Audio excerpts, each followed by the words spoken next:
My son's wife believed the locked cold store held $900,000 in patented seeds. Then my farm manager called and said she had arrived with a broker and a truck.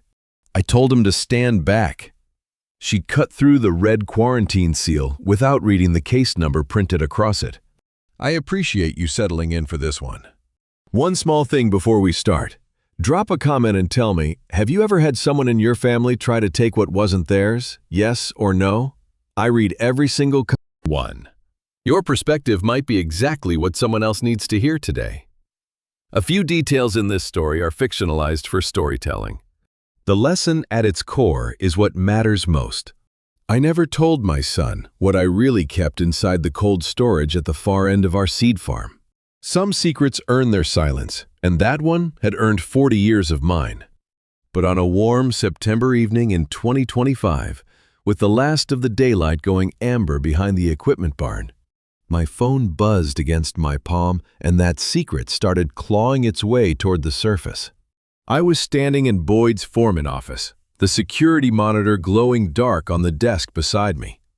I put the phone to my ear. Boyd Stafford, 61 years old, my farm operations manager, a former USDA crop inspector who had run my fields with total loyalty for 18 years and never once asked a question he didn't need answered, spoke low and fast. "Boss, your daughter-in-law is here. She's got a seed broker and a truck backed up to the cold storage door." I thought of June for a moment, the way I always did in the moments that mattered most, and took a breath. Then I said something that made Boyd go quiet on the other end of the line. "Let her walk right up to that door. Boyd, everything's already in place. Don't stop her." Silence. I could hear the dry wind on his end, the crunch of boot soles on gravel. "You sure about that?" "I'm sure. Tonight she finds out exactly what kind of trap she's been building for herself." I hung up and rested my hand flat on the cool metal desk and felt my pulse steady out like a man watching a storm he already built shelter for. You might wonder why a man would let someone walk straight into his property without lifting a finger to stop them. Stay with me, because what happened next is the reason I'm telling you this story.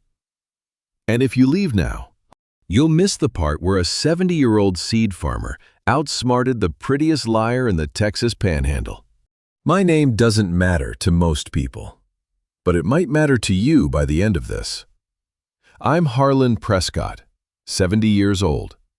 I built Prescott Heritage Seeds from a single leased plot and a bag of hand-crossed seed stock into 600 acres of drought-tested Texas Panhandle cropland.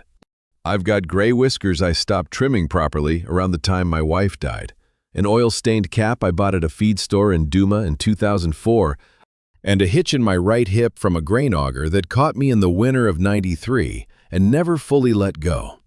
People look at me now and think there goes a simple man who grows seeds.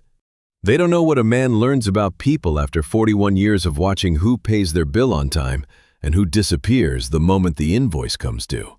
You learn to read handshakes. You learn to read the pause before someone answers a question they weren't expecting. And you learn God. Do you learn to read the woman who smiles at your son across the dinner table while her eyes are counting the value of everything on the walls? If you're riding along with me tonight, tell me down in the comments where you're listening from and what time it is on your end. I like knowing who's out there with me, because this story is going to take a while, and it's going to get darker before it gets light again. And I'd rather not walk through it alone. You think you know what a man who grows seeds for a living has to hide? You don't. Not yet. But you will. I took the last sip of my coffee. It had gone lukewarm the way it always does when I stand too long at the kitchen counter thinking about things I can't undo. The taste sat bitter on my tongue. Outside, the wind carried dust and dried grass across the porch and somewhere on the far side of my property. A woman I had welcomed into my family was about to open a door she should never have touched. I did not panic. I had been waiting 3 months for this exact moment, and what I was about to do would end her greedy little scheme for good. But to understand how a woman ended up standing outside my cold storage with a broker and a flatbed at dusk, You have to go back to the evening I stood at my wife's grave and made a promise I intended to keep until the dirt covered me too. The last time I stood at Dreamland Cemetery, the wind was pulling red dirt across June's headstone before the groundskeeper had even finished tamping down the soil. That was spring of 2019, and the sky was the color of a bruise, and my son was standing beside me with his shoulders shaking so hard I thought he might come apart. June Prescott, my wife, the woman who used to grade seed catalogs by lamplight at the kitchen table, who could tell a liar from a truth-teller in the time it took most people to say good morning. She died on a Tuesday in April after a fight with pancreatic cancer that lasted 11 months and took everything from her except her voice. The last thing she said to me was about Garrett. Not about the farm, not about the money, about our boy. "He's got your hands, but my heart," she said. Too soft for the kind of people who smell softness and call it opportunity. I stood over that fresh dirt with my palm on cold granite, and I whispered something low enough that only she could hear. "I will watch over that boy every day you can't." Garrett was 32 then, 38 now. He ran a seed distribution warehouse out of Amarillo and handled transport contracts for the farm. Good with logistics. Good with every living thing he touched. A gentleman. The kind of son who calls on Sundays without being asked and drives 4 hours to fix a fence he could have hired out. June was right about him. He got my hands, broad and calloused, built for work. But he got her heart, wide open and trusting, built for a world kinder than the one we actually live in. A man buries his wife and thinks the worst is behind him. He has no idea. 5 years passed. I ran the farm, Garrett ran his business. We ate supper together on Wednesdays and called it enough. Then early in 2024, my son brought a woman home and told me he was in love. Her name was Lena Prescott now. Though back then she was still using her maiden name on the social media accounts where 35,000 people watched her talk about sustainable agriculture investment from a rented apartment in Dallas. She was 32, sharp-jawed, quick with numbers, and she carried a ring light and a laptop the way some women carry a purse like it was part of her body. She called herself a consultant. I called her a question mark. The wedding was small. I paid for it. She thanked me with a hug that lasted exactly long enough to feel rehearsed. Garrett looked at her the way his mother used to look at a sunrise, like it could do no wrong. I wanted to believe him. I tried. But here's the thing about growing seeds for 4 decades. You develop an eye for what's going to take root and what's going to rot. And something about Lena sat wrong in the soil from the first Sunday dinner she attended at my kitchen table. Lena smiled with her mouth but shopped with her eyes. She complimented the farmhouse, but her gaze lingered on the acreage out the window. She asked about my retirement plans before she asked about my health. She never had money before Garrett. After Garrett, she suddenly had opinions about ours, where it should go, how it should grow, which accounts were earning enough and which were just sitting there. I didn't say anything. Not then. I watched the way you watch a cloud formation. In March it might be rain, it might be hail, but either way, you don't take your eyes off it. She moved into the farmhouse for a few months while Garrett's place in Amarillo was being renovated. She reorganized my filing cabinet. She asked about insurance policies.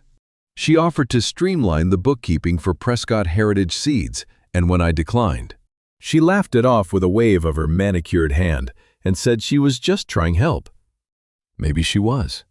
Maybe I was a suspicious old man with a grudge against change.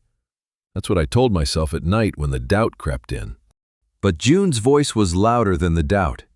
It always has been.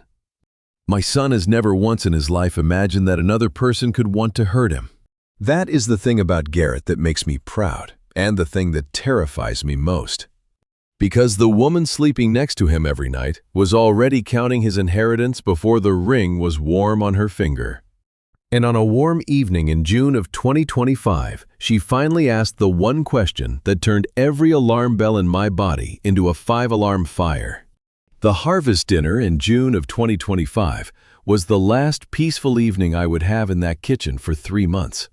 I didn't know it then. I was still a man who believed the worst was behind him. We just brought in the last of the winter wheat, a good yield, better than I'd expected given the dry spring, and I set the table with June's good china. The plates with the pale blue rim she'd picked out at an estate sale in Amarillo the year we got married. Roast beef, fresh bread from the bakery in Canyon, green beans from the garden. I even opened a bottle of wine, which I almost never do. Garrett drove down from Amarillo with Lena beside him, and for about 45 minutes it felt like something close to normal. Close to the way it used to feel when June was alive, and the kitchen smelled like bread and laughter, and nobody was counting anything except blessings. Then Lena set her wine glass down a little too hard on the table. The sound was small, just glass on wood, a sharp tap. But something in the way she did it told me the question coming next had been sitting in her mouth all evening, waiting for the right pause. "That big sealed building on the north end, past the grain elevator," she said, her voice easy, almost bored. "What is that place exactly? It seems like an awful lot of prime acreage for a junk closet." There is a sound a man hears inside his own head when danger walks through a door wearing lipstick and a rehearsed smile. It sounds exactly like silence. Everything in that kitchen, the wind rattling the window frame, the scrape of Garrett's fork, the hum of the refrigerator went flat and far away. And all I could hear was June's voice from 6 years back telling me to watch for the people who smell softness and call it opportunity. I set my fork down slow and careful on the edge of my plate. "Just an old equipment shed," I said, keeping my voice the same way I'd keep a horse calm in a thunderstorm, low, steady. "Nothing to see. Nothing in there but spare parts and dust. Why do you ask?" Lena shrugged one shoulder, her perfume something sharp and floral that never quite fit the farmhouse kitchen, cut through the smell of roast beef. "No reason. I just know some agri-development people who would probably kill for that parcel. Have you ever thought about leasing it out?" She smiled, and for exactly 1 second before the smile locked into place, I saw her eyes do something they shouldn't have done. They went sharp, hungry, like a woman pricing jewelry through a display case. Then the warmth came back, and she reached for her wine, and the moment passed. And if I hadn't spent 41 years reading people across negotiating tables and livestock auctions, I would have missed it entirely. But I didn't miss it. Garrett grinned at her like she'd said something clever. "That's not a bad idea. Dad, that building's just sitting there."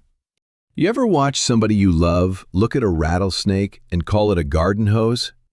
That was my son at that table, sitting 2 feet from a woman who had just revealed she knew the exact location of sealed status, an approximate acreage value of a building I had never once mentioned to her in conversation. Not once. Not at dinner. Not on the porch. Not during any of the months she'd lived under my roof, reorganizing my filing cabinets and offering to streamline my books. The cold storage at the north end of Prescott Heritage Seeds sits behind the grain elevator on a fenced half-acre. It's been sealed since before Lena ever set foot on this property. There is no sign on it. There is no path to it that a person would take by accident. You would have to go looking for it, and you would have to know what you were looking for.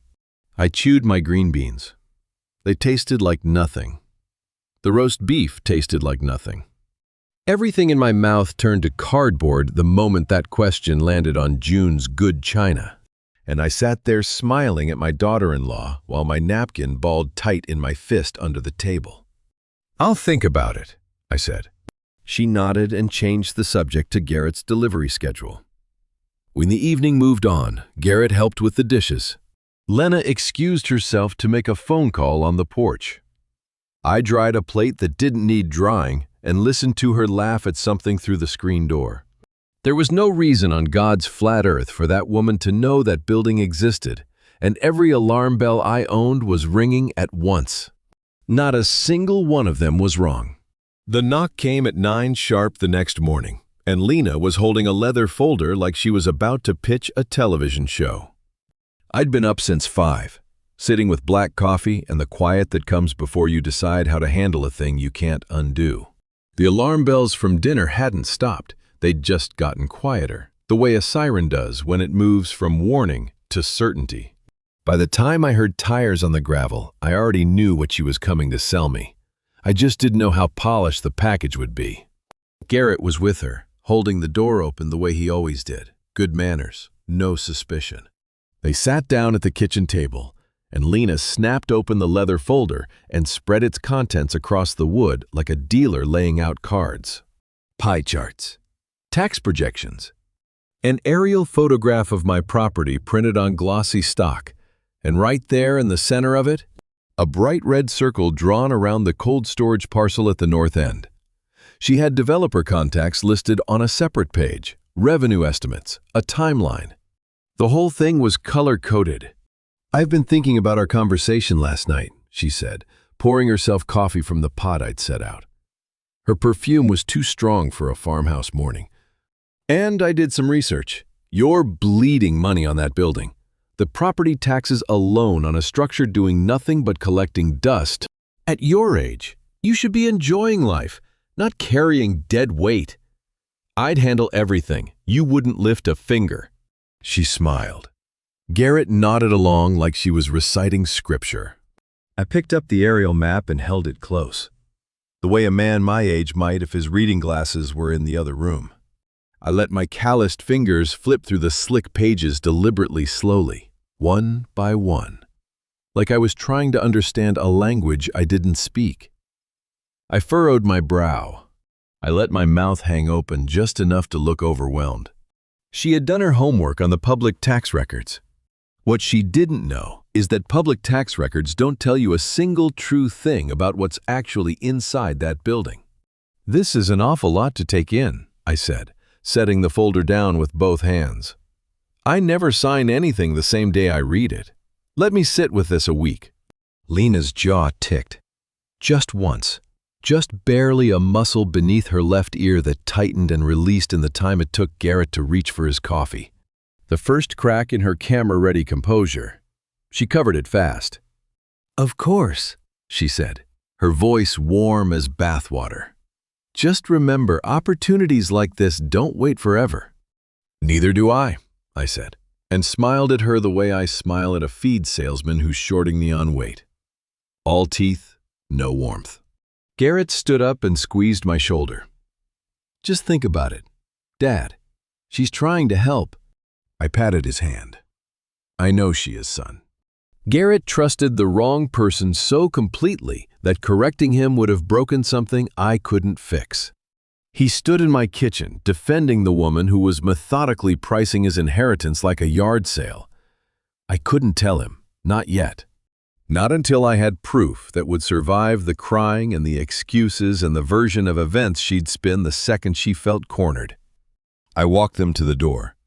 Garrett stepped out first, heading for the truck. Lena lingered half a step behind.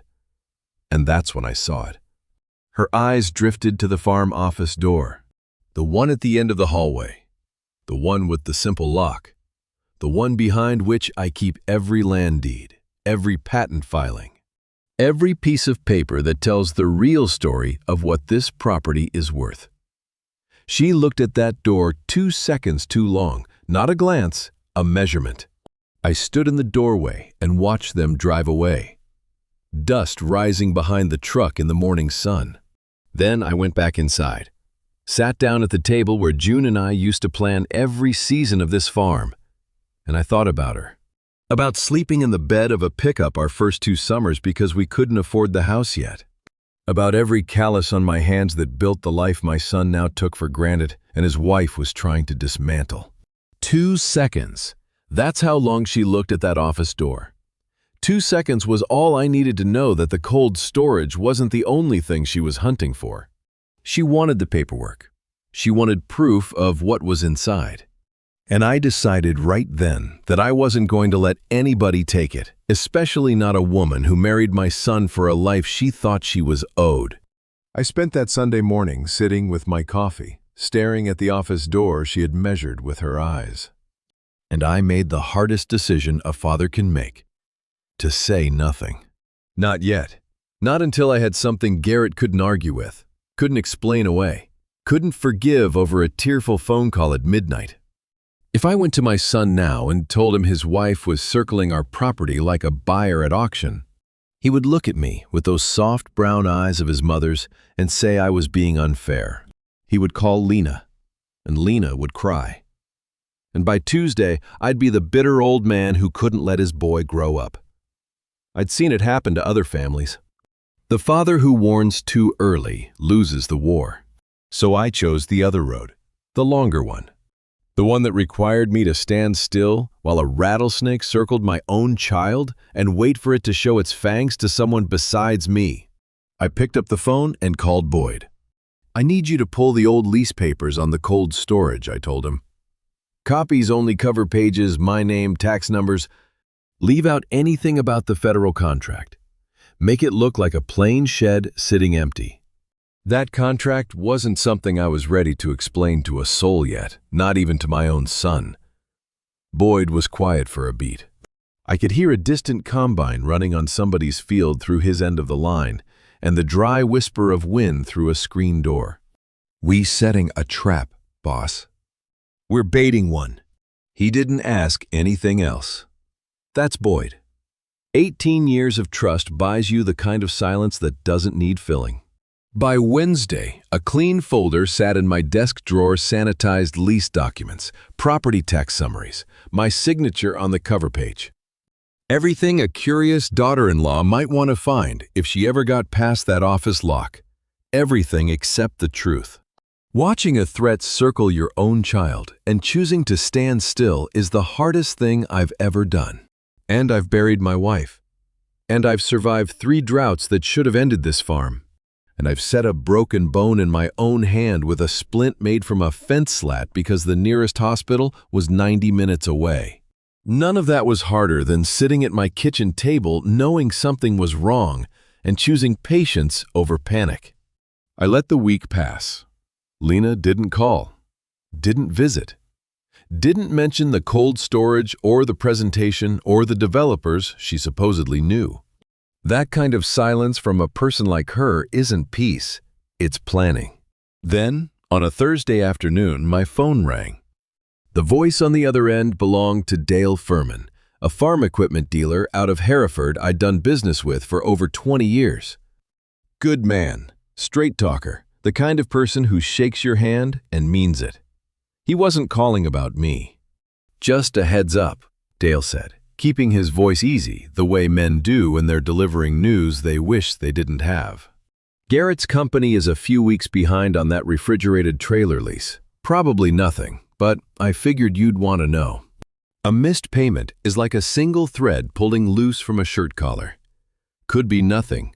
Could be the whole seam about to go." My son had run that distribution company for 6 years without missing a due date once. He paid early. He paid clean. It was one of the things I was proudest of, that he'd built something on his own that ran like a good engine, quiet and reliable. "I appreciate you telling me, Dale. I'll look into it." I hung up and sat there a long time. The coffee in my mug had gone cold and sharp. The afternoon light was turning the wheat stubble gold out past the fence line. And June's photograph caught a sunbeam from the windowsill and glowed the way it does sometimes, like she's trying to get my attention from wherever she is. 3 weeks late on a trailer lease. My son, who had never missed a payment in his life. The only thing that had changed in his world, the only new variable. The only addition to the equation that had been running clean for years was the woman who now had her name on his bank account and her hands on his checkbook. I didn't know the number yet. Didn't know how deep it went or how long it had been going on. But I felt it a cold prickle crawling up the back of my neck. The kind of feeling a man gets when he looks at clear sky and smells rain coming anyway.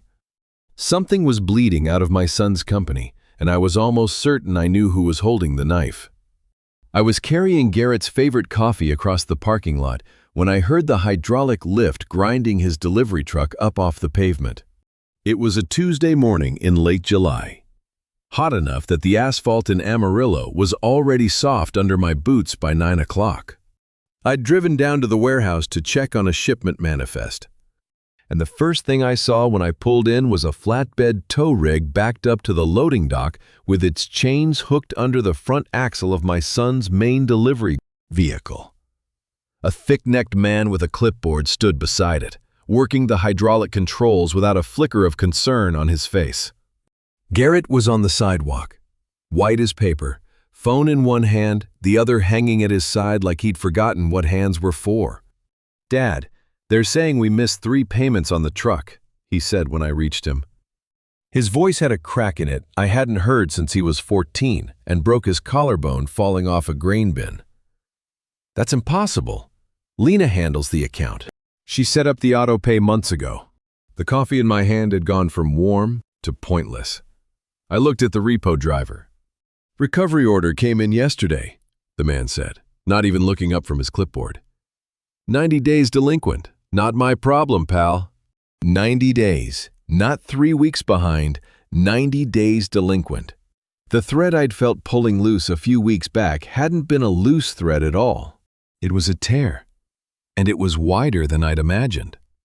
Let me tell you something about watching your child's livelihood get dragged onto a flatbed while he stands there trusting the wrong person to explain it. It takes everything in you not to say the words that would shatter his world right there on that sidewalk. I bit the inside of my cheek hard enough to taste copper and said nothing. Then tires screeched at the lot entrance. Lena's car swung in too fast, cutting across 2 spaces. The door flew open before the engine fully stopped. She came out looking like a woman I had never seen before, hair tangled, mascara smudged under both eyes. A wrinkled blouse she'd clearly thrown on without checking a mirror. Nothing like the polished consultant who films videos about financial freedom from a ring-lit desk. She looked like she'd been crying for an hour and running for 10 minutes. "Stop right there," she shouted at the repo driver, her voice climbing into a register I hadn't heard from her before, high, tight, desperate. "This is a banking error. Drop that vehicle, now." The driver didn't even blink. "Ma'am, I've got a signed recovery order. Take it up with the finance company." Lena pulled out her phone and started making calls, one after another. Her hands were shaking. She paced the parking lot in a tight circle, talking fast, using words like security hold and fraud flag and escalation department. I counted the calls. 4. The first 3 went nowhere. On the 4th, she got someone who listened. And after 10 frantic minutes of pleading and account numbers and a voice I can only describe as controlled begging, the person on the other end agreed to a 30-day hold. 10 frantic minutes. That's how long it took a woman who teaches financial freedom online to beg a stranger on the phone not to repossess her husband's truck. The driver shrugged, lowered the truck back onto the pavement, unhooked the chains, and drove off without a word. Garrett let out a breath that sounded like it had been trapped in his chest since he was born. He walked to Lena and wrapped his arms around her, and she buried her face in his shoulder. "It's okay," she murmured. "Just a bank mix-up. I'll fix it today, I promise." Garrett held her tighter. "I knew you would. Thank God you got here." But over Garrett's shoulder, I saw it. One bare second. Her eyes were open, staring past him at nothing, and the mask she wore every day of her life dropped clean off. What I saw underneath was not embarrassment. It was not frustration or annoyance or the mild irritation of a banking error. It was fear, real fear. The kind that comes from owing something to someone who doesn't accept excuses. Then she blinked, and the mask came back. And she kissed Garrett's cheek and whispered something sweet, and the moment was gone. But I'd seen it. Women who run successful consulting businesses do not have their husband's truck repossessed over a glitch. They do not pace a parking lot with smudged mascara, shaking like someone who just got a call from a man she owes money she doesn't have. My suspicion, already sharp, turned into something very close to certainty. and certainty. In my experience, is the thing that tells you it's time to stop watching and start moving. Have you ever stood 10 feet from someone and watched them unravel without them knowing you were there? That same Tuesday afternoon, after the truck was back on the pavement and Garrett had gone inside the warehouse to call his insurance company, I sat in my pickup across the lot with the engine off and the window cracked 2 inches. Lena was still in the parking lot. She hadn't gone inside with Garrett. She was pacing tight circles near the dumpster enclosure, phone pressed to her ear, her free hand cutting the air like she was arguing with someone who couldn't see her. Through that cracked window, I could hear fragments, not full sentences. The wind and the distance chewed up most of it, but enough. Security hold. Fraud flag. I need this cleared today or we're done. That is not how a woman with a successful consulting business handles a banking glitch. That is how a woman with no money left talks to the last person willing to answer her calls. Her hands were shaking. Not nerves shaking the way a person shakes when the ground beneath them has turned to sand and they can feel themselves sinking. She ended one call, dialed another, ended that one faster, then stood still for a long moment with the phone pressed against her forehead and her eyes closed. The July heat was pressing down on the asphalt like a hand, and she didn't seem to notice. She was somewhere else entirely. Somewhere worse than a parking lot in Amarillo. Watching her pace that lot was like watching a horse with a broken leg try to outrun the vet. All panic, no direction, and the ending already written. The last shred of doubt I'd been carrying since the harvest dinner evaporated right there, in the space between one phone call and the next. This woman was not managing a banking error. She was managing a collapse. I started my truck and drove home, without saying goodbye to either of them. I needed to think, I needed to plan, and I needed to do it before whatever was chasing Lena caught up to her inside my son's life. 3 days later, on Friday evening, I heard tires on the gravel and looked out the kitchen window to see Garrett's truck pulling up with overnight bags visible through the cab window. Lena was in the passenger seat, sunglasses on despite the fading light. They came up the porch steps together, Garrett carrying both bags, the strap cutting into his shoulder.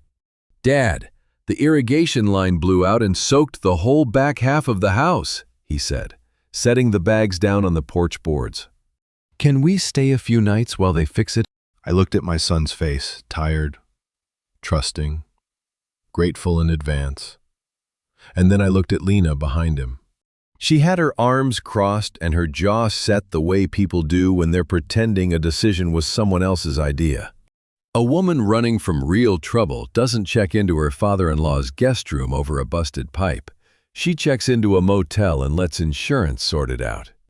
Unless the motel costs money she no longer has.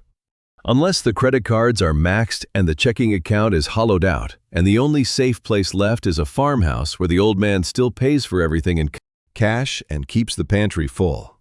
"Of course, son," I said, holding the screen door open. It creaked the way it always does, a sound June used to say was the house saying hello. "Towels are in the hall closet. Stay as long as you need." I gave them the guest room down the hall. I cooked supper pork chops, rice, green beans from the garden, and I sat across from Lena and smiled at her while she complimented the food and touched Garrett's arm and laughed at something on her phone. I held that smile the way you hold a live wire, carefully, and with full knowledge of what it could do to you if you let go. After they turned in for the night, I stood in the hallway in my socks and walked from their door to my office door. 14 steps, I counted.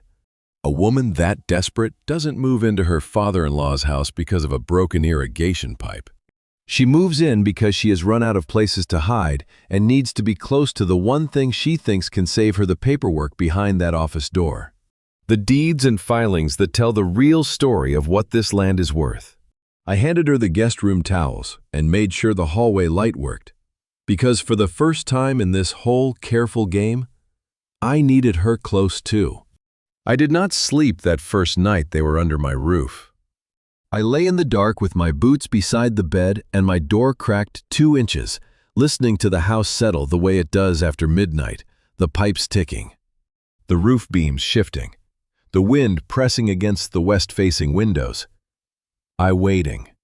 And at exactly 2 in the morning, the third stair from the bottom groaned the way it always does. I know every sound this house makes. June and I built the addition ourselves in 1991, and that third stair has announced every midnight trip to the kitchen for 34 years. But Garrett sleeps like a stone, always has. And the footsteps I heard crossing the downstairs hallway were too light and too careful to belong to a man who weighs 210 pounds. I moved to the door in my socks. The hallway was dark except for a thin beam of light, a pen light, the kind you clip to a keychain bobbing low near the floor. 14 steps away. I pressed my eye to the crack and watched. Lena was kneeling in front of my office door. The pen light was between her teeth. In her right hand, she held a thin metal pick, something flat and narrow, like a tension wrench from a locksmith kit. She wasn't good at it. Her hands were shaking, and twice she dropped the pick and had to feel around on the floor to find it. But she was patient, and on the third try, the lock turned. She slipped inside. I didn't grab her right then. Didn't walk down that hallway, flip the light on, and drag the truth into the open while she was elbow deep in my filing cabinet. Because a caught thief is just a thief. A thief who thinks she got away with it, that's a thief who comes back for more. And I needed her to come back. I needed her confident. I stood in the dark and counted seconds. I could hear the filing cabinet drawer slide open metal on metal. A sound I've heard 10,000 times, but never from someone else's hands. I heard papers shifting. Then the faint click of a phone camera. Once, twice, she was photographing documents. I gave her 90 seconds, long enough to find what she was looking for, short enough that she wouldn't have time to go through everything. Then I walked down the hallway, bare feet cold on the old hardwood, and flipped the light switch. The hallway flooded yellow. Lena gasped a sharp, bitten-off sound and spun around in the office doorway with her hand pressed over her heart and her phone already dark in her pocket. She was wearing Garrett's old college t-shirt and a pair of cotton shorts. And for one raw second, her face showed exactly what she was, a woman caught somewhere she should not be, doing something she could not explain. Then the mask came back. Fast, impressive, if you admire that sort of thing. "I'm so sorry," she said, her voice pitched to sleepy confusion. "I couldn't sleep. I was looking for water and got turned around in the hallway." I stood there, in my own hallway, watching my son's wife lie to my face with her hand over her heart, and I felt something in me go very, very still. Not anger. Something past anger. The kind of quiet that comes right before a man decides exactly how something is going to end. "Kitchen's the other way, sweetheart," I said, letting my voice come out thick and groggy, like a man half asleep who didn't notice a thing. "Let me show you." I walked her to the kitchen, poured her a glass of water, and watched her drink it with both hands wrapped around the glass like she was holding herself together. She thanked me. She apologized again. She padded back upstairs, and I listened to the third stair groan under her weight one more time. Then I went to the office. The filing cabinet's second drawer was closed, but not fully latched. One folder, the one holding my property records, land deeds, the cover sheets Boyd had prepared, was sticking out just far enough to tell me exactly what she had been hunting for. She'd found it. She'd photographed it. And in her panic to close things up when the light hit, she'd left her fingerprints all over the evidence of her own intentions. She wasn't a professional. She was a desperate woman who had run out of patient options. And desperate people always come back for a second try. I closed the drawer, turned off the light, and went back to bed, knowing exactly what I needed to do in the morning. By Saturday morning, I had made a decision that would cost me money and might cost me sleep, but it was the only move left that didn't involve guessing. I knew what I'd seen in that hallway. I knew what was missing from my son's accounts. I knew the look on Lena's face in that parking lot and the sound of her voice begging a stranger not to take a truck she claimed was paid for. But knowing and proving are two different animals, and the second one bites harder. So I drove my truck out past the grain elevator where the cell signal is clean and nobody can hear you through an open window. And I made a call I'd been putting off for a week. Cyrus Hewitt answered on the second ring. 53 years old, licensed private investigator out of Lubbock. A quiet man with a face like a closed book and a reputation for finding things people spent good money to bury. I'd hired him twice before in my life. Once over a land dispute with a neighbor who was moving fence posts at night, and once when a seed supplier tried to pass off treated grain as organic. Both times Cyrus had delivered the truth in a manila folder within a week. No drama, no judgment.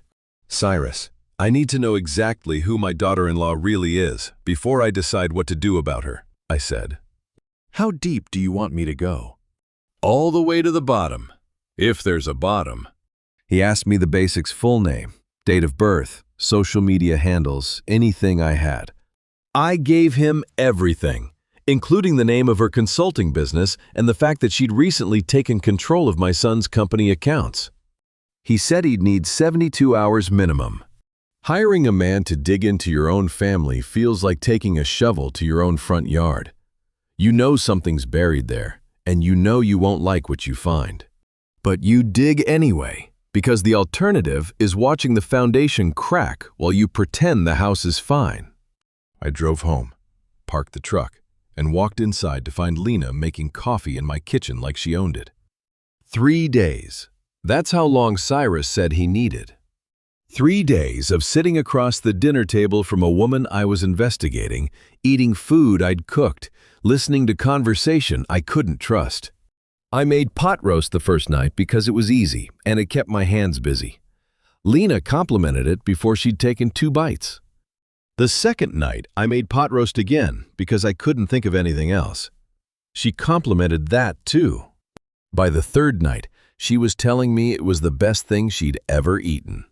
And I knew the way you know when a salesman is pushing too hard, that the flattery was a performance, and the performance was getting desperate. 3 dinners. 3 nights watching a woman smile at my son with a mouth that had already rehearsed how to leave him. I know that sounds harsh, but by then I had watched her pick my office lock, photograph my documents, and lie to my face with her hand over her heart. All while my son slept upstairs, trusting her with everything he had. Garrett noticed nothing. He ate his pot roast and talked about delivery schedules and a new client in Dalhart who wanted winter wheat by October.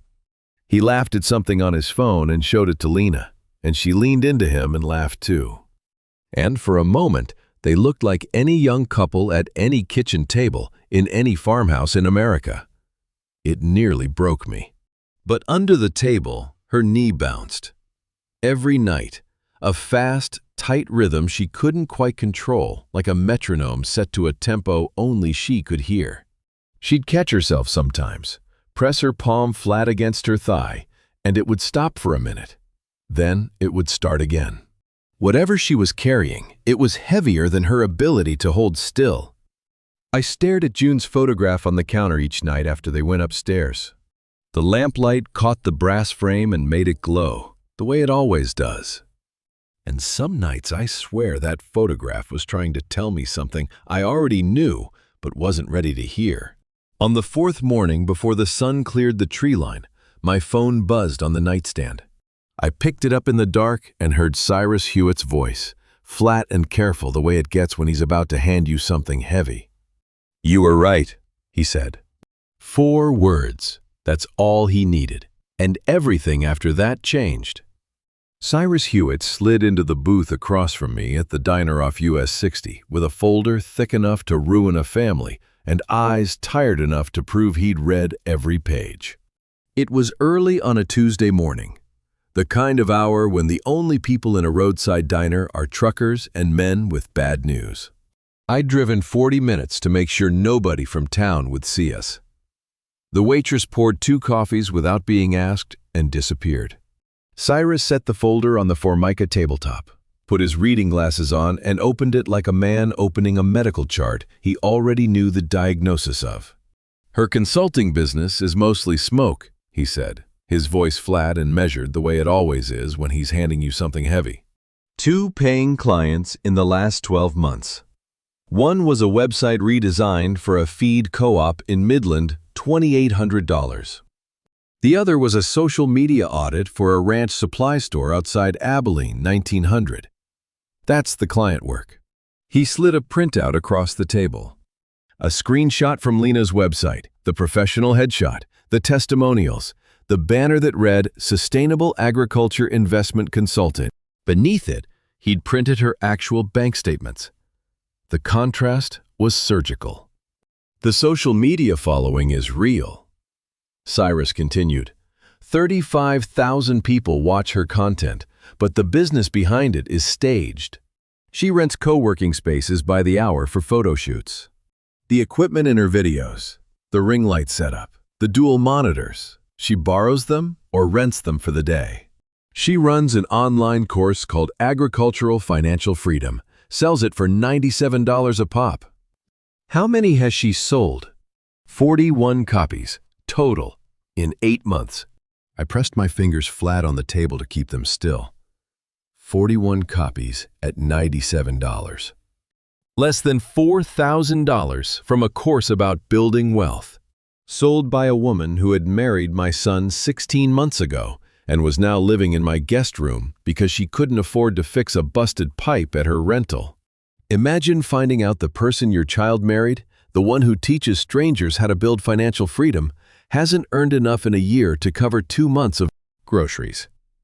Imagine sitting in a diner booth at 7 in the morning, reading that in black and white, and knowing your son is at home right now eating breakfast across from her without the faintest idea that everything she told him about herself is a set piece. Cyrus turned another page. More screenshots this time from her social media posts, videos filmed in what looked like a corner office with floor-to-ceiling windows. A caption that read, "Building generational wealth starts with one brave decision." "That office is a co-working space in Dallas," Cyrus said. "She pays $40 an hour to use it. She was there twice in the last 6 months." I picked up my coffee. It had gone cold and bitter, the way diner coffee does when you forget about it. But I drank it anyway because I needed something to do with my hands that wasn't reaching across the table and grabbing that folder with both fists. Reading that report was like pulling the hood off an engine you've been told runs fine and finding nothing inside but rust and borrowed parts. Every polished video, every confident caption, every time she sat at my dinner table, talking about market positioning and growth strategy, all of it was scaffolding around an empty building. The followers were the product. The expertise was the performance. And behind the performance, there was nothing. No income, no clients, no business that could survive a single honest audit. Cyrus watched me the way a good investigator watches a client absorbing bad news without rushing, without softening, just waiting for the next question. "The follower count is real," he said again, "but followers don't pay bills. And here's what I keep coming back to." He tapped the bank statement with one finger. "If she's bringing in less than $9,000 a year from her own work, and she's living the way she's living, the clothes, the car, the credit cards, then somebody else is paying for it." The diner hummed with highway traffic outside the windows. A trucker at the counter laughed at something on his phone. The waitress refilled a cup 3 booths away. Everything was normal except the conversation happening in this vinyl booth, where a man was being shown page by page that his son's wife was a beautifully constructed lie. I looked at Cyrus across the table and asked the only question that mattered now. "So what is she actually living on?" He didn't answer right away. He just turned to the next page in the folder and slid it across to me. And what I saw there made the consulting fraud look like a parking ticket. There are things a father can forgive and things that burn a hole clean through forgiveness. What Cyrus told me next fell through that hole and kept falling. He turned to the second section of the folder and laid it flat between our coffee cups. The page on top was a financial summary, not from Garrett's company this time, but from a failed business entity registered in Austin 2 years prior. "Before she met your son," Cyrus said, "she put almost everything she had into an ag tech startup, automated vertical farming, company called Green Stack Solutions. On paper, it looked legitimate venture backing, a pilot facility, a board with real names on it. But the whole thing was a fraud. Investor money went in. Nothing came out. She lost nearly everything in a single weekend when the SEC froze the accounts." He slid a printout across the table, a bankruptcy petition that was filed and then withdrawn. She'd started the process and pulled back, which meant she'd found another way to cover the hole. That other way had a name. When the banks cut her off, she went looking for private money. Cyrus continued. "She currently owes just under $260,000 to a man named Dex Ballard." He let the name sit there. "Dex Ballard does not run a bank. He runs a very different kind of operation out of Lubbock. Private lending to people the real banks won't touch anymore. High interest, short fuses, the kind of man who collects debts the way some men collect hunting trophies. Not through lawyers, not through courts. $260,000. Owed to a man who operated outside every system designed to protect people from exactly this kind of situation." I gripped the edge of the booth seat hard enough to feel the vinyl creak under my fingers and stared at the number on the page until my eyes burned. That's when Cyrus turned to the last section. "There's more," he said, and I could hear in his voice that this was the part he'd been building toward. "She's been skimming from your son's company for the better part of 18 months. He slid another page across bank records from Garrett's distribution account. Line after line of withdrawals, each one small enough to look routine, each one labeled as a supply order to vendors that Cyrus had checked. Half of them didn't exist. The other half had received payments that were 2 or 3 times higher than the actual invoices. The difference was being siphoned into a separate account, one that didn't have Garrett's name on it. "That's why the truck got repossessed," Cyrus said. "His payments have been bouncing because the money that was supposed to cover them has been going somewhere else. If this continues through the end of the season, his company folds." I sat there, feeling the same cold, focused calm I used to feel standing over a dead engine, knowing exactly which bolt to loosen first and in what order. My coffee sat untouched. The plate of eggs the waitress had brought sat untouched. My mouth was dry as panhandle dust, and I did not care. 18 months. She had been stealing from my son for 18 months. Small enough amounts that a trusting man who'd handed his wife the checkbook would never notice a few hundred here, 1,000 there. All dressed up as business expenses for a company she was slowly bleeding dry. And every night she sat across from him at dinner and touched his arm and told him she loved him. Cyrus closed the folder and looked at me over his reading glasses. "You want me to call it in?" he asked. "I've got a contact in financial crimes who would take this seriously." I shook my head. "If the police pick her up now, my son thinks it's a misunderstanding. He visits her, he forgives her, she cries, and he believes the tears, because that's who he is. I need him to see it himself, with his own eyes, something he can't explain away." Cyrus nodded slowly. He'd worked with me before. He knew I didn't make decisions fast, and I didn't unmake them at all. "Then I'll keep watching her," he said. "But understand something. The man she owes money to isn't going to wait forever. Ballard has a timeline. If she doesn't pay, he'll come looking, and he won't knock." I left a 20 on the table and walked out into the morning heat. The parking lot smelled like diesel and hot asphalt. She had crossed a line that didn't get uncrossed, put my son's company at the edge of ruin, put dangerous men within reach of his doorstep, and lied to his face every day she did it. I wasn't done yet, and neither was she. That afternoon I found Boyd in the back office of the equipment barn. I closed the door behind me. And for the next 2 hours, we built the most expensive lie I have ever told. I had driven straight back from the diner with Cyrus's folder on the passenger seat and a clarity in my head that felt like the first cold morning after a long summer day. Sharp. Clean. No room for second guessing. I knew what Lena was. I knew what she owed and to whom. I knew what she had been doing to my son's company. And I knew that if I didn't build something strong enough to catch her in a way Garrett couldn't explain away, she would cry her way out of it the same way she'd smiled her way in. Boyd listened without interrupting. I told him everything Cyrus had found: the fake consulting business, the debt to the lender in Lubbock, the months of skimming disguised as supply orders. When I finished, Boyd sat back in his chair and rubbed his jaw the way he does when he's working through something he doesn't like. "What do you need?" he asked. "A seed manifest. Fake one. Something that looks like it belongs in that cold storage, and something valuable enough to make a woman with a $250,000 hole in her life do something stupid." Boyd looked at me the way a man looks at his best friend when he realizes the game just got serious. Then he opened the bottom drawer of his desk, pulled out a stack of old USDA form templates he'd kept from his years as a crop inspector, and picked up a pen. We worked side by side for 2 hours.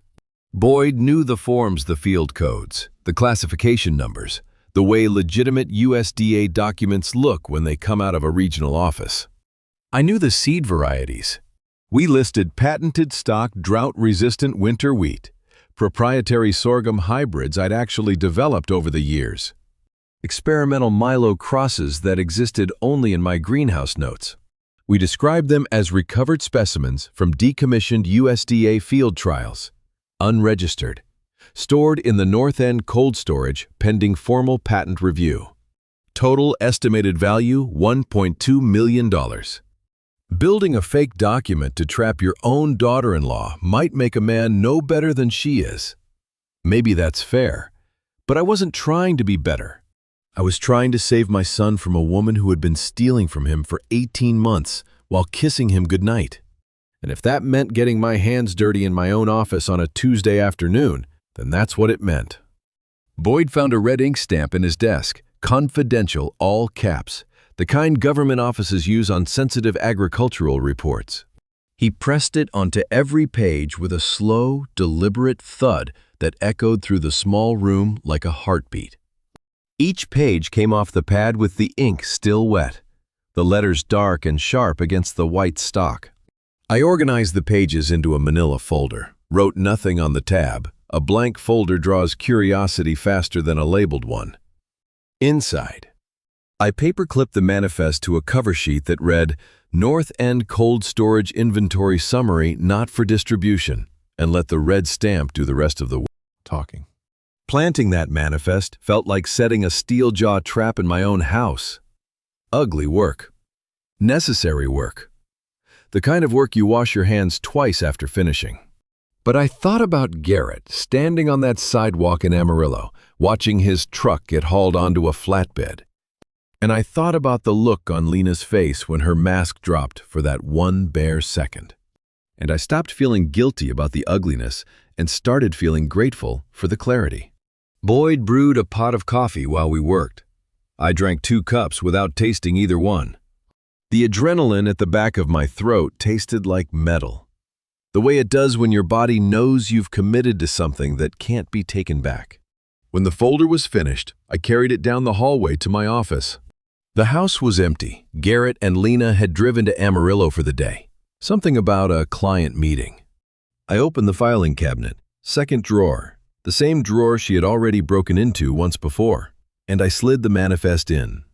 I wedged it deep enough that she would have to dig past the sanitized lease papers Boyd had prepared weeks ago, but shallow enough that a desperate woman looking for a way out of a $250,000 hole would find it inside of a minute. Then I closed the drawer, heard the soft metallic click of the rails settling, and stepped back. The trap was set. Now I needed eyes on it, and I needed greed to do what greed always does. Before dinner that evening, Boyd and I wired 3 sets of eyes into the walls of my office that would never blink and never look away. The manifest was planted. Now I needed proof of who found it and what they did with it. Boyd had sourced the cameras from a security supplier in Amarillo, small wireless, the kind that feed directly to a phone app and store footage on a cloud server. We had maybe 90 minutes before Garrett and Lena got back from town. The first camera went inside the smoke detector mounted above the filing cabinet. Boyd unscrewed the cover, nested the lens behind the sensor grill, and screwed it back on. From below, it looked exactly the same as it had for 15 years. The second went into a clock radio I set on the desk. The camera sat behind the display panel, pointed at the chair and the cabinet. The third was disguised as a phone charger on the bookshelf, angled to cover the office door and the hallway approach. Boyd tested the feeds from his truck in the driveway, while I stood in the office checking each angle on my phone. 3 views, no blind spots.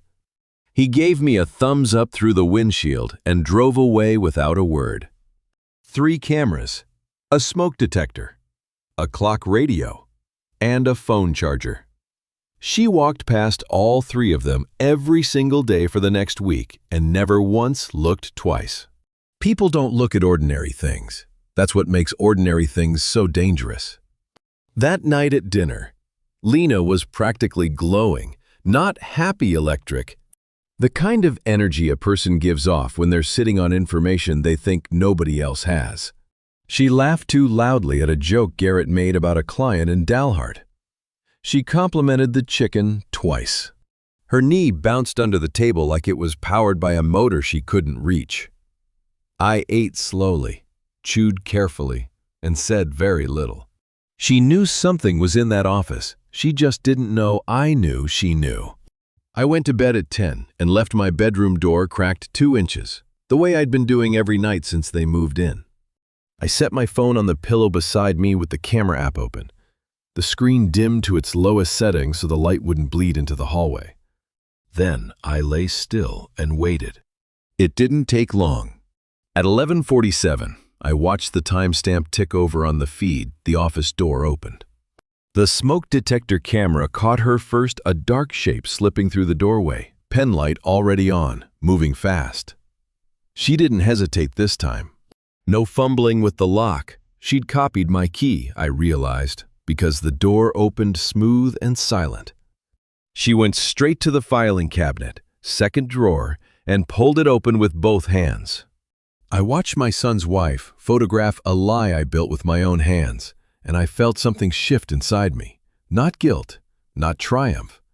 Just the cold certainty of a man who finally holds all the cards and knows exactly when to play them.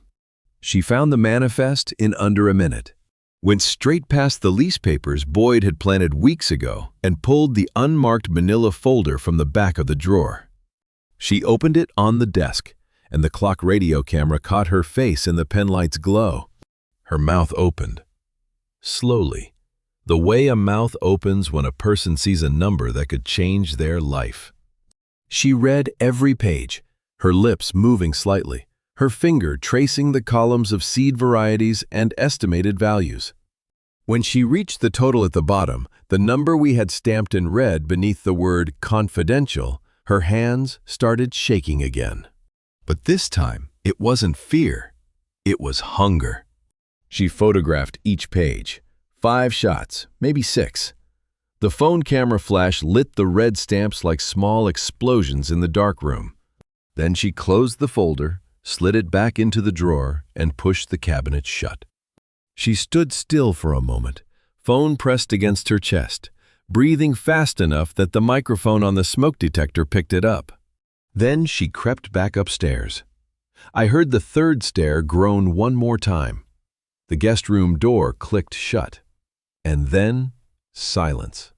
I lay in the dark with my phone still glowing on the pillow, the timestamp reading 11:53, and I replayed the footage once. She had gone in believing she'd found her salvation, $1.2 million in untraceable seed stock. Sitting in a building she thought an old man was too simple to protect. She crept back upstairs with that fiction saved on her phone and a smile she thought nobody could see. From that moment forward, I owned the entire chessboard. She just didn't know she was a piece on it. I didn't have to wait long. 4 days after she photographed the manifest, Cyrus called and said 2 words: she moved. He drove out to the farm that afternoon. I met him on the porch with 2 mugs of coffee, and we sat at the kitchen table while Garrett and Lena were in Amarillo for a supply run. Cyrus set a small digital recorder on the table between us, the kind that fits in a jacket pocket and looks like nothing important. He pushed it across the wood with 2 fingers. "I tailed her yesterday morning," he said.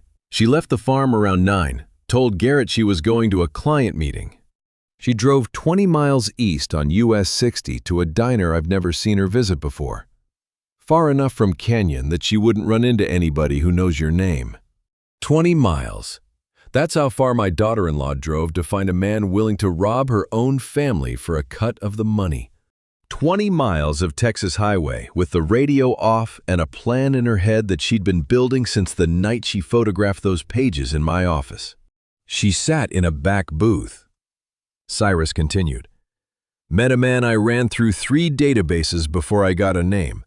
Nolan Riddle, 45 years old. Works out of a warehouse near Lubbock, deals in stolen proprietary seed stock the way some men deal in stolen cars. Quiet. Cash only, no paper trail. He's been flagged twice by the USDA, but never charged." Cyrus tapped the recorder. I sat 2 booths away. Public space, single-party consent state. Everything on here is legal and admissible. She showed Riddle the photographs on her phone, the manifest, every page, and pitched him the job. He pressed play. Lena's voice came through the small speaker, tinny but clear. She sounded nothing like the woman who complimented my cooking every night and touched my son's arm at the dinner table. This voice was sharp, fast, transactional. A woman selling something she didn't own to a man she'd just met. $1.2 million in patented seed stock, she said on the recording, sitting in an old cold storage at the north end of the farm, completely off the books. No insurance claim, nobody monitoring it. The old man doesn't believe in security systems. She used my own words against me, the same words I'd fed her at that harvest dinner when she asked about the building. The same folksy dismissal I'd practiced in the mirror, so she'd believe I was exactly the kind of man who'd leave something valuable behind a padlock and a prayer. She had no idea those words were bait I'd been feeding her since the day she first asked about that building. Riddle's voice came through next, low, cautious, the way a man talks when he's interested but not yet committed. He asked about access, about timing, about whether anyone else knew the inventory existed. Lena answered every question like she'd rehearsed them. She told him the cold storage had 1 padlock and no alarm. She told him she could get the key copied within a week. She told him her father-in-law was 70 years old and went to bed by 9. I sat at my own kitchen table listening to my son's wife describe me as an obstacle to be worked around, a slow, trust old man who wouldn't notice until it was too late.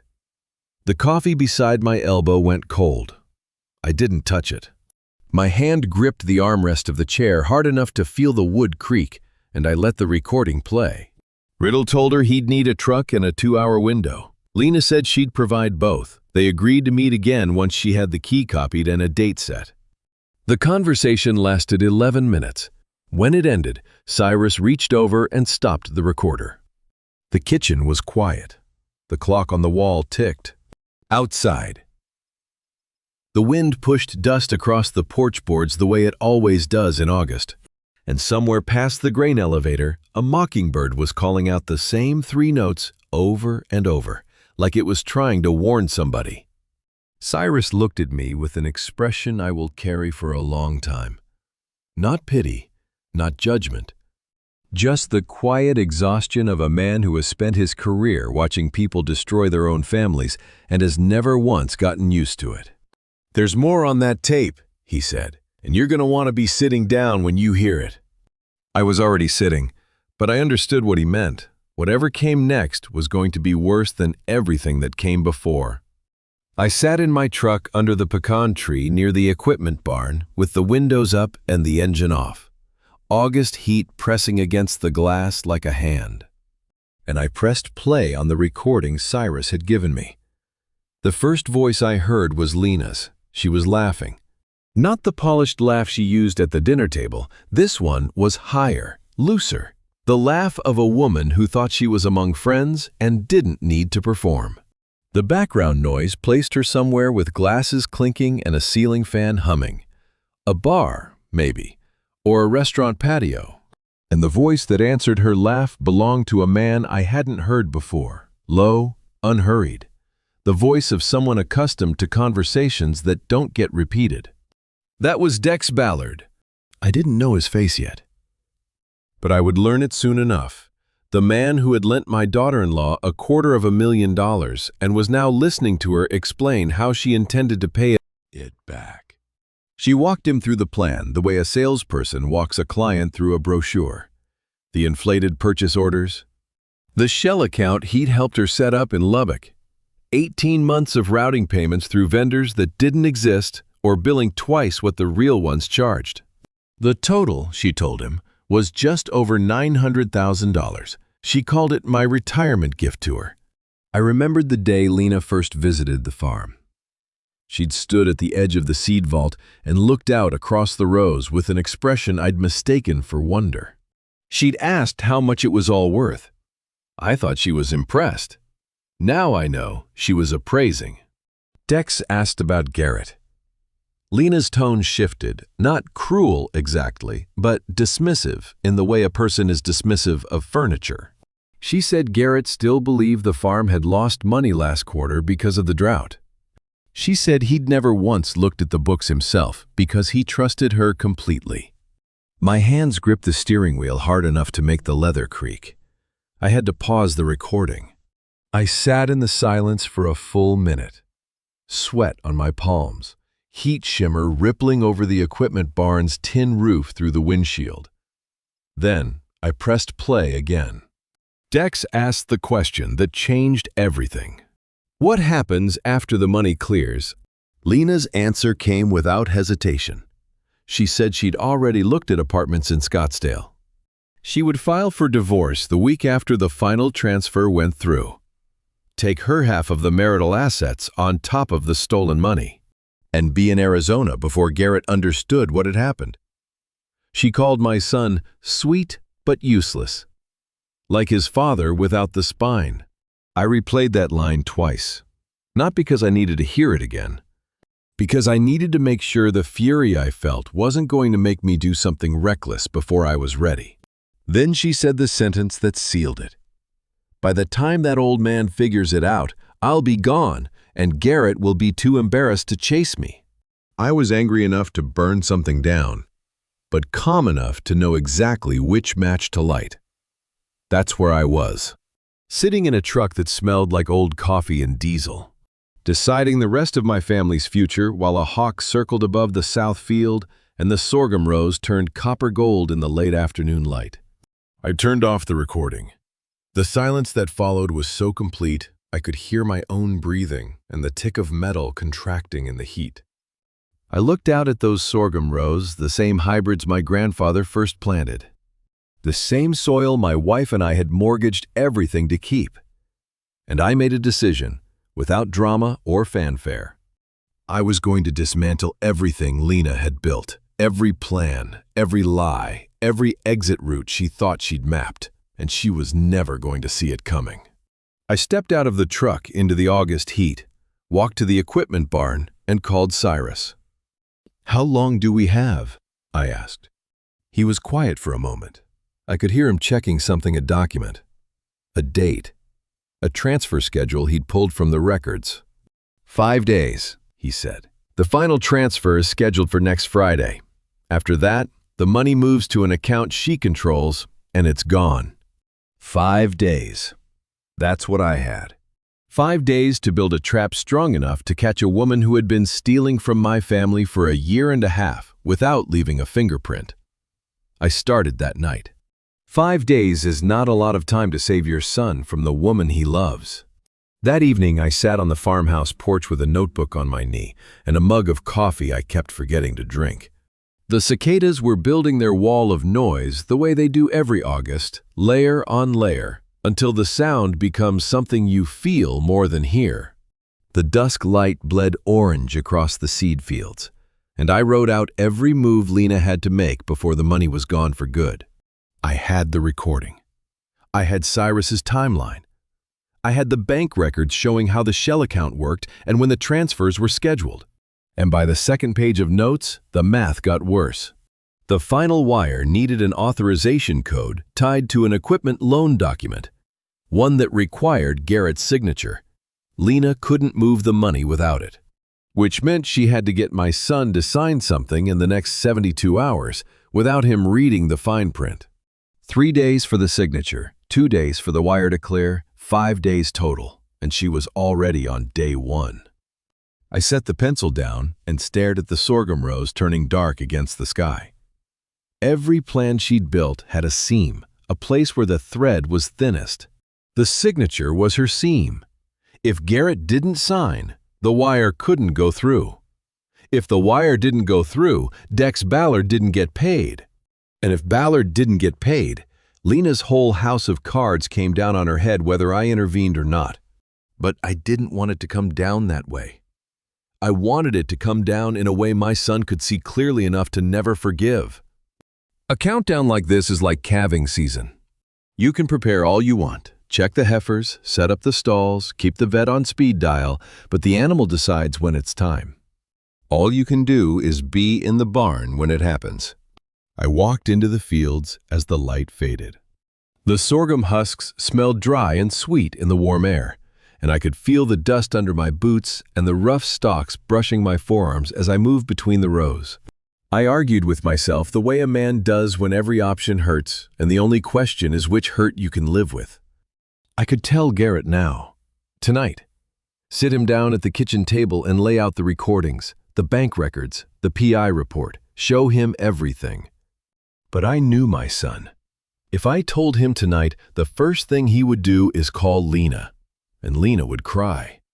She would tell him it was a misunderstanding, that the records were wrong, that his father was a paranoid old man who never accepted her. By morning, she'd have him doubting everything, and by Thursday, the signature would be on the document and the money would be in an account neither of us could reach. I want you to understand something. Lying to your child to protect him doesn't feel noble. It feels like swallowing a nail sideways. Every hour I sat across from Garrett at that kitchen table, knowing what his wife was doing to him, knowing what she'd said about him on that recording, knowing she planned to leave him holding the wreckage while she disappeared into a Scottsdale apartment. Every one of those hours took a piece out of me I'm not sure I'll ever get back. But the alternative was worse. The alternative was watching him forgive her because he loved her, and then watching the money vanish, and then watching his company fold.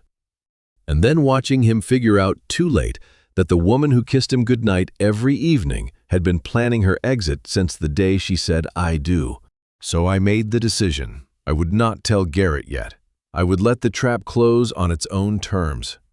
And when the moment came, when Lena was standing somewhere she couldn't talk her way out of, doing something she couldn't deny, I would make sure my son was watching.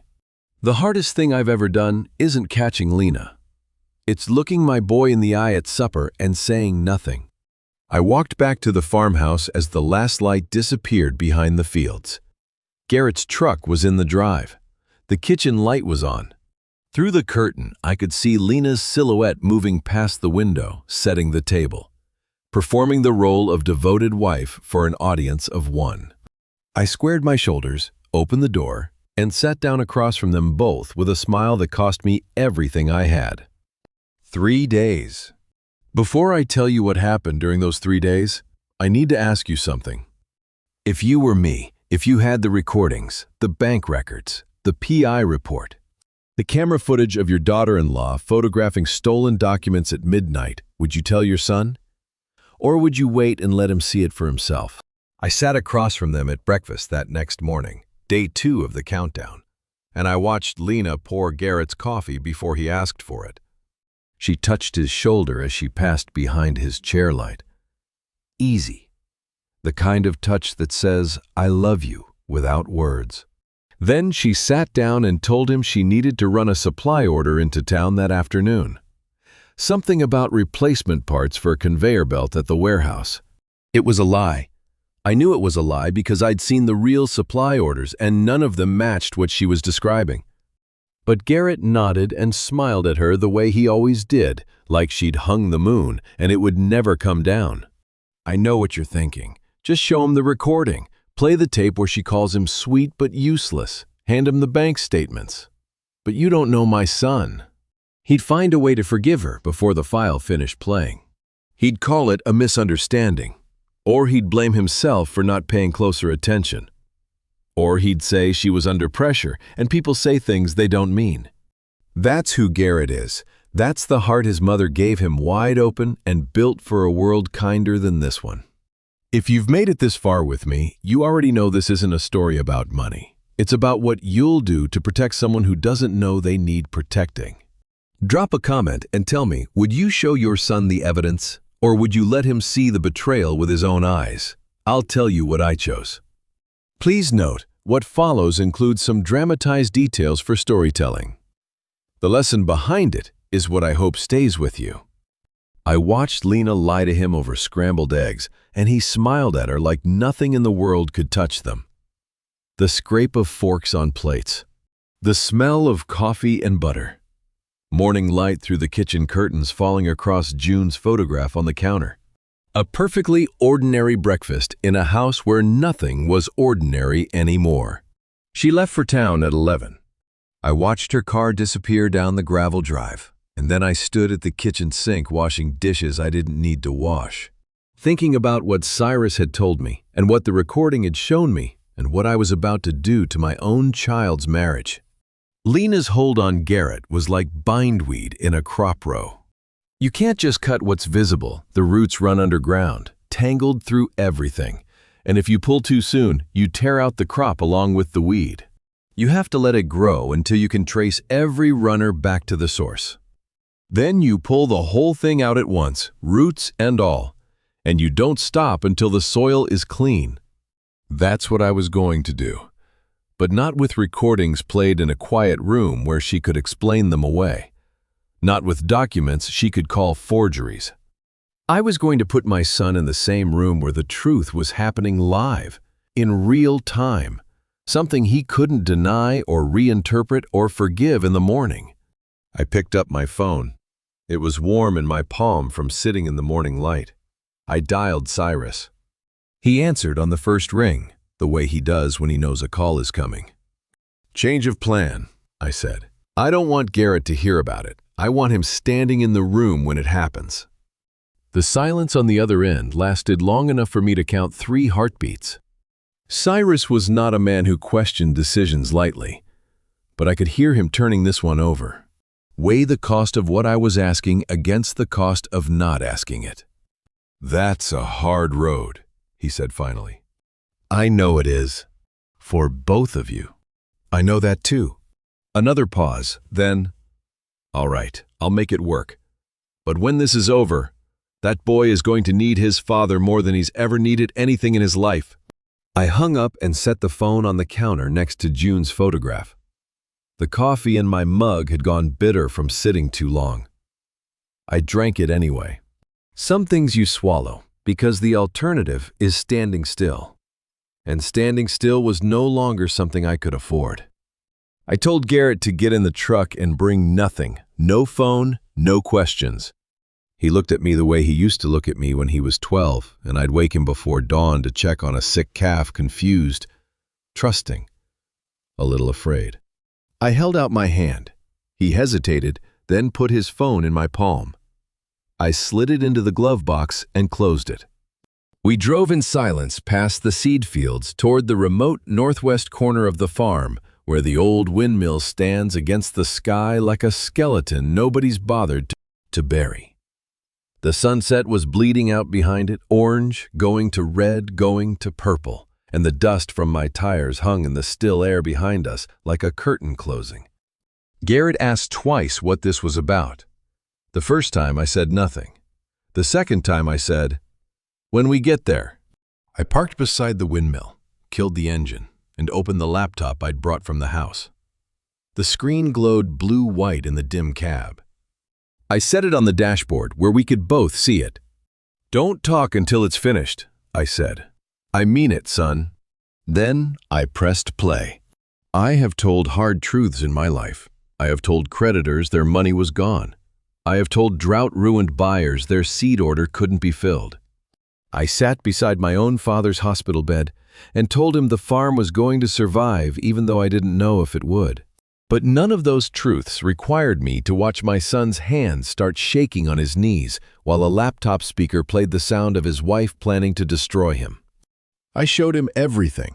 The PI footage of Lena meeting Riddle at the diner, the camera recordings from the office her kneeling at the filing cabinet, photographing pages in the dark, the bank statements showing the inflated purchase orders, the shell account, the months of withdrawals dressed up as supply costs. I narrated each piece plainly. The way you explain something to a person who needs to hear the words, even though the evidence is right in front of them. I told him about the debt she owed to the man in Lubbock. I told him the money she'd been taking from his company was being funneled to cover that debt. I told him his truck had been repossessed, not because of a banking error, but because his wife had hollowed out his accounts over the better part of a year. Garrett's face went from confusion to disbelief. His brow creased the way June's used to when she was trying to make sense of something that shouldn't be true. He opened his mouth once and closed it without speaking. Then I played the last recording, her voice, the one where she talked about the apartment she'd already picked out, the divorce she planned to file the week after the final transfer, the words she used to describe my son to a man she was conspiring with. Have you ever watched someone you raised hear something that rewrites every memory they have, every anniversary, every morning kiss, every time she leaned into him at the dinner table and said she loved him? I watched all of it recalculate behind his eyes at once, like a man watching a house he built catch fire room by room and realizing the person who lit the match was sleeping beside him the whole time. His face went white. Not red, not angry, white. Still. The kind of still that happens when something inside a person breaks so cleanly that the two halves don't even rattle. The wind buffeted the truck. The laptop screen cast its cold light across the dashboard. Dust and engine heat drifted through the cracked window, and the last band of sunset disappeared behind the windmill frame. Garrett sat there for a long time. His hands had stopped shaking. That was worse. Shaking means the body is still fighting. Stillness means it's given up. Then he spoke, barely audible, like a man talking from the bottom of a well. "How long have you known her? Not how much did she take, not what are we going to do, not is it true." He asked me how long I had known his wife was going to ruin him and chosen not to tell him. And in that question, I heard something I had been afraid of since the night I decided to keep this secret. The possibility that saving my son might cost me my son. I opened my mouth to answer, but Garrett didn't wait. He opened the truck door, stepped out into the dark, and walked toward the old windmill without a word. I watched his silhouette disappear against the last band of light on the horizon. 10 minutes. 20. Just silence and the wind and the sound of my own breathing in an empty truck. Garrett came back to the truck with dirt on his knees and a voice I had never heard before, flat, stripped down to the bone. Like a man who had walked into the dark carrying one version of his life and come back carrying another. He climbed into the passenger seat and closed the door. He didn't look at me. He looked straight ahead through the windshield at the dark outline of the fields. "The loan paperwork she needs me to sign," he said. "I'm never signing it." He was quiet for a moment. "What's the plan?" Not, "Why didn't you tell me sooner?" Not, "How could you keep this from me?"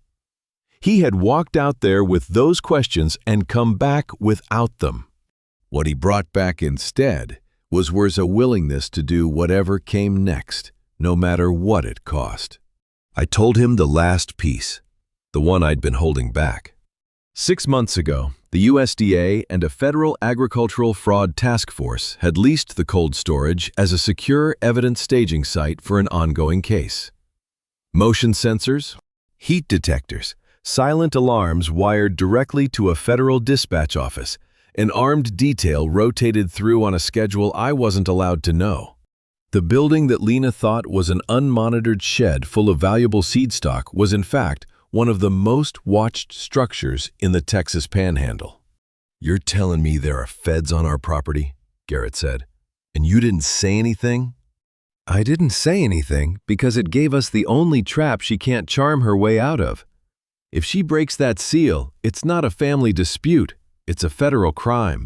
No tears, no excuses, no second chances." The truck was silent for a long time. The wind pressed against the windows. Somewhere out past the windmill, a coyote called once and didn't call again. "What do you need me to do?" Garrett asked.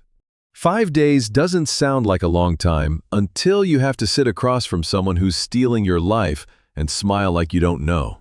5 mornings of coffee that tasted like nothing. 5 breakfasts where Garrett ate eggs his wife cooked and thanked her and kissed her cheek on his way out the door, knowing every word she said was a lie wrapped in a smile. I watched my son do it, and I have never been more proud of him or more sorry for what I asked him to carry. Day 1. Lena was restless. She made 4 phone calls from the porch, voice low, pacing her usual tight circles. Day 2. She drove to town alone and came back with nothing. No bags, no groceries, just the same agitation wearing a different outfit. Day 3. She sat across from Garrett at dinner and touched his arm and said, "You've been so quiet this week. Everything okay?" Garrett looked at her. I could see the muscles in his jaw working, the effort it took to hold the mask in place. "Just tired," he said. "Harvest season coming." She nodded and went back to her phone. Day 4 was the hardest. I found Garrett in the kitchen at 6 in the morning, gripping the counter edge until his knuckles went white. His coffee sat untouched. Through the window, we could both see Lena's car in the drive. I walked up behind him and put my hand on his shoulder. I didn't say anything. There was nothing to say. He exhaled through his nose, long and slow, and let go of the counter. That night, Garrett watched Lena walk to the cold storage with a flashlight at 11 o'clock. She stood at the door, rattled the padlock, looked around the yard, and walked back to the house. She did the same thing the next afternoon, walked out, checked the lock, walked back, confirming, planning, measuring the distance between where she was and where she thought freedom waited behind a steel door. Garrett saw her do it both times. He said nothing. That's what trust in your father looks like when it costs you everything you have. Night 5. I sat on the porch with the cold metal rail under my palm and hay dust on the evening air. The cold storage door was visible from 200 yards away, a dark rectangle against the darker field. Garrett sat beside me in the other chair, and neither of us spoke, we just watched. My phone buzzed in my pocket. I pulled it out and read the message from Cyrus. "She just called Dex, tomorrow night." I texted back one word: ready. I put the phone away and looked at my son. He was staring at the cold storage door the way a man stares at a fire he knows is about to start. Not with fear, not with anger, just with the terrible patience of someone who has already decided to let it burn. The next evening came with the kind of stillness that sits on the panhandle before a tornado, no wind. No birdsong, just the air holding its breath. Garrett and I positioned ourselves in Boyd's foreman office near the equipment barn, 200 yards from the cold storage, with the security monitor glowing on the desk between us. My phone vibrated once against my thigh. Boyd's voice came through low. "2 headlights just turned off Route 60. Coming up the access road. Lights went dark about a quarter-mile out." I looked at Garrett. His jaw was set so tight I could see the muscle jumping under his ear. I put the phone on speaker and set it on the desk. "She's got the broker with her," Boyd said. "Riddle. They brought a box truck. They're planning to haul." A box truck. She wasn't coming to look at documents or take photographs this time. She was coming to load up and drive away with everything she thought was inside that building. This wasn't snooping anymore. This was theft on a scale that would have made the skimming look like pocket change. On the security monitor, the green-gray feed showed the cold storage door and the gravel apron around it. Two shapes emerged from the darkness, one moving fast and confident, the other hanging back, scanning the tree line. Lena was in dark clothes, hair pulled back, moving like a woman who had rehearsed this moment in her head 100 times. Riddle followed, with his shoulders hunched. A man who dealt in stolen goods but clearly preferred to do it in daylight. I watched my daughter-in-law on that grainy monitor, walking toward the worst mistake of her life. And the only thing I felt was tired. Tired of knowing, tired of waiting, tired of being right about something I would have given anything to be wrong about. "You don't have to watch this," I said to Garrett. He didn't look away from the screen. "Yeah, I do." On the monitor. Lena reached the cold storage door. She stopped, looked over her shoulder once, and said something to Riddle.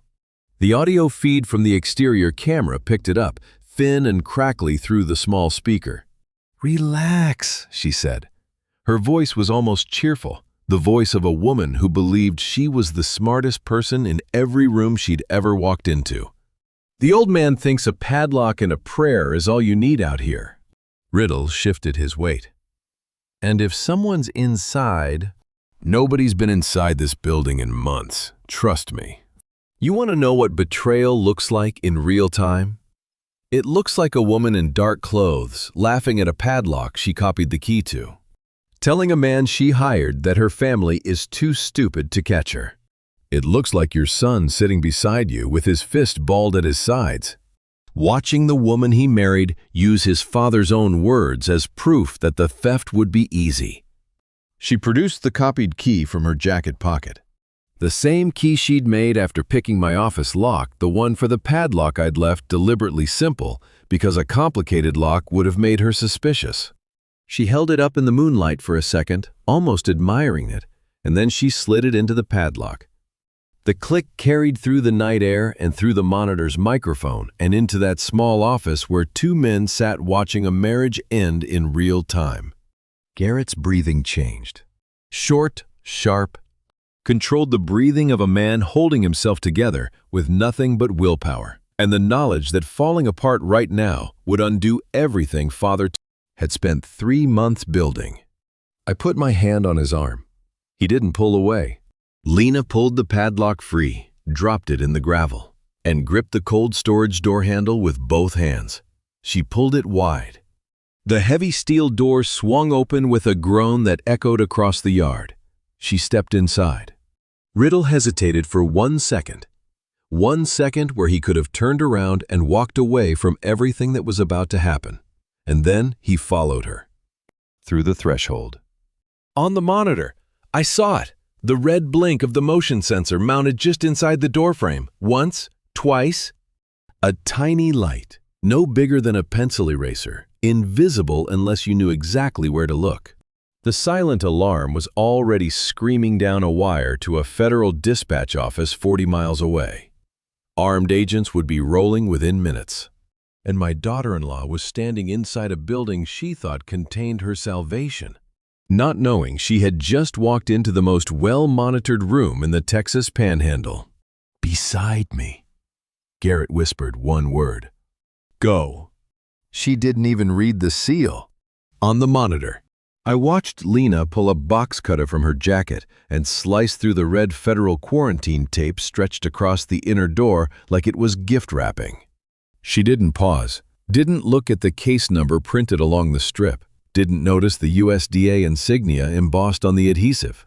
She just cut it and pushed through the threshold with Riddle half a step behind her. The heat sensors triggered the moment their bodies crossed the doorframe. 90 seconds. That's how long it took between the seal breaking and Lena's face in the gravel. 18 months of scheming the fake purchase orders, the shell account, the midnight raids on my filing cabinet, the meetings with brokers and lenders, and every lie she'd told my son across every breakfast table, all of it undone in the time it takes to boil an egg. The sirens came first. Not distant, immediate. A sound that split the night open like an axe through dry wood. Then the floodlights, 3 of them, mounted on positions I'd never been shown, blazing white across the yard until the cold storage looked like it was sitting in the middle of a stadium. Federal vehicles came from 3 directions: the access road, the tree line north of the grain elevator, and a position behind the equipment barn I didn't even know existed. On the monitor, Riddle dropped flat before the first vehicle had even stopped, face in the gravel, hands out, legs spread. A man who had been through this before, or had always known it was possible. "I didn't know," he was shouting into the dirt. "She told me it was a storage unit. I didn't know." Lena did not drop. Lena screamed. "This is my family's property," she shouted, spinning toward the agents, her voice cracking between authority and panic. "You can't do this. This is a mistake." A federal agent, calm, firm, the kind of calm that comes from doing this 100 times, stepped forward and spoke 4 words. "Hands behind your back." She was still arguing when they put her face down in the gravel beside Riddle. The red and blue strobes washed across the cold storage walls in waves. Dust kicked up by the federal vehicles drifted through the floodlights like fog. The smell of cold storage refrigerant leaked into the night air, mixing with diesel exhaust and the flat mineral scent of disturbed gravel. I turned off the monitor. Garrett was standing beside me with his fists at his sides and his eyes fixed on the blank screen. He hadn't moved. He hadn't spoken. He had watched the woman he married get put face down in the dirt by federal agents, and he had not made a single sound. "We go now," I said, "before she sees us." We left through the back door of Boyd's office and walked to my truck in the dark. I started the engine and pulled out slow, no headlights, taking the service road that runs along the south fence line. By the time we hit the main road, the floodlights behind us were just a glow on the horizon, fading with every mile. The truck was silent for 10 minutes. I kept both hands on the wheel and my eyes on the road, because if I looked at my son, I was going to pull over and hold him like he was 6 years old. And neither of us would survive that right now. Then Garrett grabbed my arm, hard enough to bruise, hard enough that I felt his fingers dig into the muscle above my elbow and stay there. "Was there any other way?" he asked. "No, son, there wasn't." He let go of my arm. He turned toward the passenger window, and I heard him crying quietly, the way a grown man cries when something inside him breaks clean in half. Not sobbing, not gasping, just a low, steady sound that came from somewhere deeper than his chest. Somewhere I couldn't reach. Someone only his mother could have reached if she'd still been alive. I have broken horses and buried my wife and survived droughts that should have killed this farm. None of it hurt like the sound my boy made in that truck. I parked at the farmhouse and killed the engine. The night was quiet again, the sirens far behind us, the wind still, the porch light the only thing burning. Garrett wiped his face with the back of his hand. He opened the door, and without looking back, he said the words I had been carrying like a stone since the day this whole thing started. "I want to know about the trust, Dad, the real one. Everything you've been holding back." Then he walked inside and left me sitting in the dark with the engine ticking. The last time I saw Lena Prescott's face, it was pressed against the rear window of a federal SUV, and she was mouthing words neither of us could hear, still performing. Still trying to shape the story, even in handcuffs, even with gravel dust in her hair and mascara streaked down both cheeks. The SUV pulled away down the dirt road, and its taillights shrank to red dots and vanished past the tree line. And that was it. That was the end of her in our lives. Garrett stood at the edge of the yard and watched the whole thing. He didn't wave, didn't shout, didn't cry he'd spent those tears in my truck the night before and had none left. He just stood there with his hands at his sides like a man watching a house burn that he'd already moved out of. When the taillights disappeared, he said one word. Quiet. To no one. Okay. Then he turned and walked inside without looking back. I followed him. We sat at the kitchen table in the gray light of early morning and drank coffee that had been reheating on the burner for hours. It tasted like rust. Neither of us cared. We didn't talk about what we'd seen. We didn't need to. Some things don't need narration. They just need to be survived. 3 days passed. 72 hours for a man to rebuild himself from the foundation up. Like re-pouring concrete over a crack that goes all the way down. Garrett went back to his warehouse in Amarillo on the second day. He called me that evening and told me he'd started going through the company books himself, every line, every invoice, every vendor payment. His voice sounded different, harder, like a tool that had been sharpened on something rough. On the third morning, the kitchen phone rang. I was standing at the counter pouring coffee I didn't want when the automated prompt came through the speaker. A collect call from the county detention facility. I looked at Garrett, who was sitting at the table with a plate of toast he hadn't touched. He looked back at me. Then he picked up the receiver. Lena's voice came through honeyed and cracking. The voice of a woman who had spent 3 days in a cell rehearsing exactly what to say. "Baby, you know me," she said. "That man Riddle set this whole thing up. I was in the wrong place at the wrong time. I need you to call a lawyer and post bail, and I can explain everything. I swear to God, I can explain." Garrett said nothing. He held the receiver against his ear and let her talk. I watched his face. It didn't move. His eyes didn't blink. He let her spin for 2 full minutes the excuses, the tears, the promises. The version of events she'd constructed in her cell, the way she'd constructed every other lie she'd ever told. Then he spoke. "I heard everything. Lena." Silence on the other end. "I watched you cut that seal. I heard the recording of you and Ballard. I heard you tell him you were going to file for divorce and disappear. And I heard you call me sweet but useless, like my father, without the spine." You'd think the hardest part would be hearing her voice again. It wasn't. The hardest part was watching how easy it was for my son to hang up. He didn't slam the receiver. He didn't shout. He just set it down on the cradle with a click that was quieter than a cabinet closing, and the line went dead. He picked up his phone, scrolled to her number, and blocked it. Then he set the phone face down on the table. "That's done," he said. 2 words. Flat, final. The voice of a man who had walked through fire and come out the other side with nothing left to burn. I stood at the counter, holding my coffee with both hands, and felt something I hadn't expected to feel. Not relief, it was too raw for relief. Not pride, it was too painful for pride. Something closer to recognition.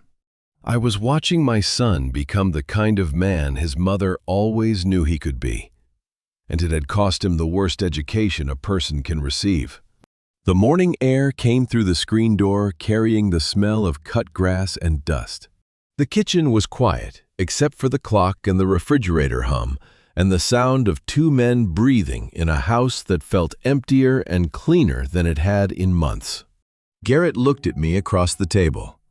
"Now tell me about the trust," he said. "The real assets, the ones she never found." I set my coffee down. I walked to the locked drawer beside the stove, the one I hadn't opened in front of anyone since June died, and I put my hand on the cold metal handle.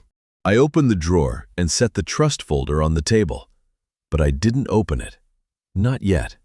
That conversation needed daylight and clear heads, and neither of us had either one at 5 in the morning. I told Garrett to go sleep, that we'd talk tomorrow. He stared at the folder for a long moment, then nodded and walked down the hall without another word. The indictment landed before that conversation ever happened. 11 pages. Cyrus read me every one of them over the phone that Friday morning while I stood at the kitchen counter watching rain streak down the window. Conspiracy to tamper with a federally sealed storage facility. Wire fraud. Financial fraud tied to the shell account. 3 counts apiece for Lena and Nolan Riddle, plus a separate filing for the stolen inventory Riddle had already lined up buyers for in 2 states. I listened, and I wrote nothing down. I didn't need to. Every charge was a sentence I'd already written in my head during those 5 days of pretending. The part that made me set my coffee down was Dex Ballard, the underground lender who'd bankrolled Lena's debt, the man whose money had been the gasoline under this whole fire, named as an unindicted co-conspirator. Cooperating, turning over account records, text messages, wire transfers. The man who'd helped her build the escape hatch was now bricking it shut from the outside to save his own skin. Garrett came into the kitchen while I was still on the phone. He sat down across from me and listened to the last 4 pages. When I hung up, he picked up the printed copy Cyrus had emailed. I'd left it on the table beside the trust folder and read it front to back without speaking. His finger moved under each line like a kid reading something too important to skim. When he finished, he looked up. "She got Riddle indicted right alongside her," he said. "He's done." "They're all done, son." He set the pages down and pressed both palms flat on the table. The judge had denied bail for both of them. Flight risk, severity. Body camera footage from 3 federal agents that left nothing to argue. Lena would sit in a cell until trial, and trial was months away. You ever notice how fast a business recovers when nobody's stealing from it? Turns out my son was never bad at running his company. He just had a partner who was better at taking than he was at building. Garrett filed for divorce that same week. No contest, no negotiation. No phone calls from her attorney because she couldn't afford one. The court appointed a public defender for the criminal case. And the civil filing went through like paper through a shredder. He signed the documents at his warehouse desk on a Monday morning and drove the originals to the courthouse himself. When he came back, he told me he didn't feel anything.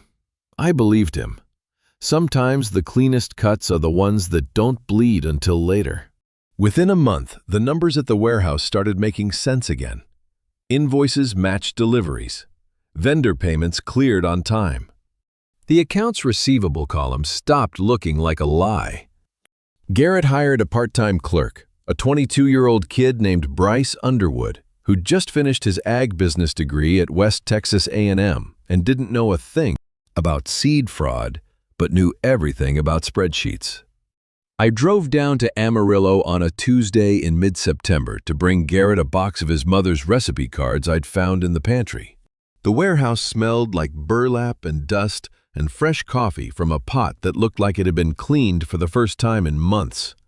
Bryce was stacking pallets near the loading dock, and Garrett was behind the counter with a clipboard, checking a shipment manifest. Then I heard it. A laugh. Not polite, not forced, not the kind of laugh you offer to keep a conversation going. A real laugh, the kind that starts in the chest and shakes the shoulders and doesn't ask permission. Somebody labeled 40 bags of winter rye as decorative barley, Garrett said, holding up an invoice. Decorative barley? Who does that?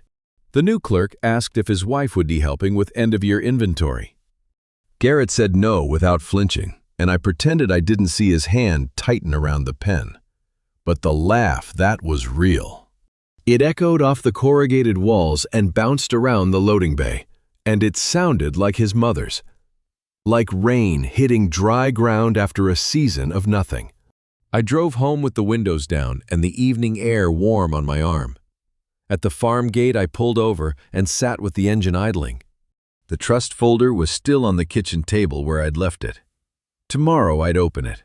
Tomorrow, I'd show Garrett the water rights and the plant patents, the pieces Lena never found because she was too busy chasing cash to look at what the land itself was worth. But tonight, I just wanted to sit with the sound of my son's laugh still ringing in my ears. And that was enough. The next morning, I set the envelope on June's side of the table. Her side? Always her side, even 6 years after she was gone. The coffee was fresh, the kitchen was quiet, and the September light came through the window at the angle she always loved. The one that turned the oak tabletop the color of warm honey. Garrett pulled in at 8. I heard his truck door and his boots on the porch steps, and then he was standing in the kitchen doorway, looking at me the way he used to look at his mother when he knew she had something to tell him. "Sit down," I said. He sat. His eyes found the envelope immediately. Small. unaddressed, no stamp, just his name written across the front in blue ink. His hand stopped halfway to the coffee mug I'd set out for him. "That's Mom's handwriting," he said. "She addressed it the week before she died. I promised her I'd know when the time was right." He didn't pick it up. Not yet. He stared at it the way you stare at something that might change the shape of everything you thought you knew. The kitchen clock ticked. The refrigerator hummed. Somewhere outside, a meadowlark called from the fence line, and the sound was so clean and ordinary that it made the moment feel almost sacred. I watched him trace her handwriting with his fingertip, the looping G, the careful P, the way she always crossed her T's with a little upward flick like a bird lifting off. For a moment, my son was 8 years old again, reading the notes she used to tuck into his lunchbox. Notes that said things like, "You are braver than you think," and "Save me half your cookie." She wrote the small things the same way she wrote the big ones, with her whole heart leaning into the pen. The envelope carried a faint trace of lavender, her drawer sachets. 6 years in that locked drawer beside the stove, and the scent had held on the way love holds on, quiet, stubborn, refusing to fade. "Open it," I said. He slid his thumb under the flap and pulled out the documents. 2 pages, yellowed at the edges, notarized and dated. He read them slowly. I watched his eyes move left to right, then stop, then go back to the beginning and start again. Water rights across 3 counties, the Ogallala access permits I'd secured over 30 years of quiet negotiations with neighbors who were retiring and county boards that didn't know what they were sitting on. And the plant patents. Every drought-resistant sorghum hybrid I'd ever developed in the test plots behind the barn, registered and protected, held in a trust that bore one name, his. "Your mother and I set this up years ago," I said. "The water rights and the patents on every hybrid I ever bred. It's all yours. It was always yours." Some people think the best revenge is watching the other person lose. It isn't. The best revenge is showing your son that everything worth keeping was safe the whole time that the woman who tried to rob him blind spent a year and a half hunting through filing cabinets and cold storage ledgers, chasing what she thought was the treasure, while the real fortune sat in an envelope on a kitchen table she ate breakfast at every single morning. Garrett's hands were shaking. He set the documents down and pressed his palms flat on the table the way he'd done with the indictment. But this time his fingers spread wide like he was trying to hold the whole surface steady. "She knew." His voice cracked on the second word. "Mom knew you'd need to protect it someday." "She knew people," I said, "better than I ever did. She said keep it where love can find it and greed can't." He looked at the documents again, then at the envelope, then at me. His jaw worked and his eyes filled, and he didn't try to hide it. I tasted salt at the corner of my own mouth, and I didn't wipe it away either. Garrett stood up. He crossed the kitchen in 2 steps and put his arms around me, and I held on. The way I held June in the hospital room. The way I held this boy as an infant when the thunder used to shake the windows and he'd climb out of his crib and find me in the dark. The way you hold something when you finally understand how close you came to losing it. Neither of us let go for a long time. The clock ticked. The coffee went cold. The morning light moved across the table and touched the edge of June's envelope. And for one breath, I swear I could smell lavender so strong it filled the whole room. That evening, after Garrett drove home with the trust documents on the passenger seat, I poured 2 fingers of bourbon into a glass. Then I poured 2 more into a second glass and carried both out the back door, past the barn, past the test plots, into the field where my grandfather first broke ground almost a century ago. The sorghum was tall, end of season, the heads heavy and golden, bending in the evening wind so the whole field looked like it was breathing. I walked the center row to the old fence line at the western edge, where a cedar post had been standing since before I was born. I set June's glass on top of it right where the wood had worn smooth and leaned against the wire and looked west. The sky was doing what it does in the Panhandle when September shows off. Orange at the horizon, purple above, and a band of gold so bright it hurt. I raised my glass toward the light. "You were right about all of it," I said, out loud, to no one and to the only person who ever mattered. "The trust, the timing, the boy. You were right, and I miss you every day." The wind moved through the seed heads and then made that dry whisper sound, the one June used to say was the field talking back. I took a sip. The bourbon burned clean, the way good bourbon does when you've earned the right to drink it slow. I thought about what she'd told me 30 years ago when we first set up the trust. She was sitting at that same kitchen table, pregnant with Garrett, writing instructions in the blue ink she never changed. She said people would come for the land someday, not because of the dirt, because of what was under it and what grew out of it. Keep the real value where love can find it, and greed can't. I'd nodded like I understood, but didn't. Not until a woman walked into our family and proved every word right. I looked at the sorghum, the same hybrid my patents protect, the one that took 11 years of cross-pollination and failed test plots to stabilize. A good seed doesn't fight the drought. It outlasts it, quiet and stubborn, until the rain comes back. That's not weakness. That's the kind of strength most people don't have the patience to recognize. The sun dropped lower.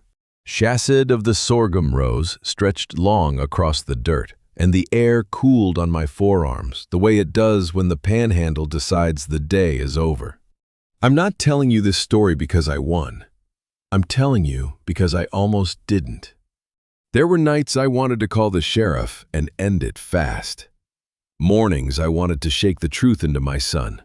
Afternoons I sat staring at the locked drawer, wondering if patience was just another word for cowardice. The only reason I'm standing here is because a woman I loved told me 30 years ago to plant something nobody could dig up, and listened. She thought the farm was the fortune.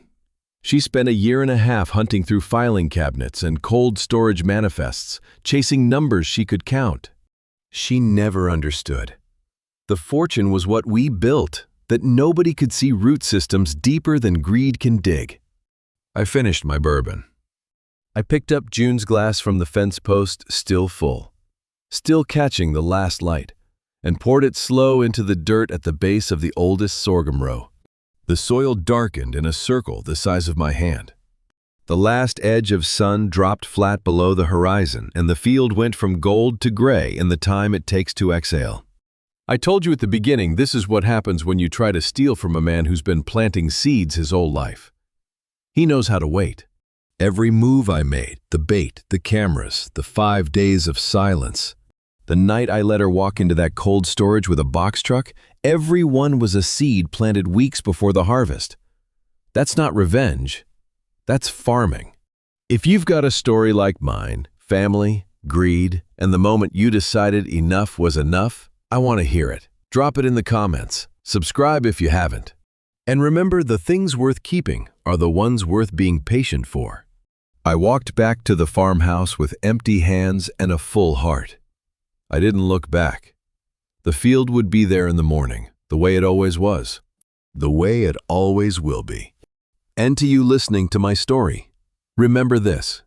I spent months watching a woman I should have confronted on day one. I let her sit at my table, eat my food, and smile at my son while she plotted to take everything his mother and I built over 40 years. If I could go back, I would have trusted my gut sooner. I wasted nights staring at the ceiling, wondering if I was wrong about her, and every one of those nights cost me something I can't get back. Don't make my mistake. Don't let the fear of being wrong keep you from protecting the people you love. This revenge story taught me something I didn't expect. Patience isn't the same as weakness, but it isn't free either. It costs you sleep and peace and pieces of yourself you don't get to put back. The real lesson of this revenge story isn't that I outsmarted her. It's that I almost waited too long. I believe God put me through this to show me that protecting your family sometimes means sitting in the dark with your eyes open and your mouth shut. Trust that the truth will surface when it's supposed to. The best revenge story is the one where nobody has to tell it twice, because the people who matter already know the ending. If this story hit close to home, I want to hear from you. Tell me in the comments, have you ever had to protect your family from someone who was supposed to be part of it? What did you do?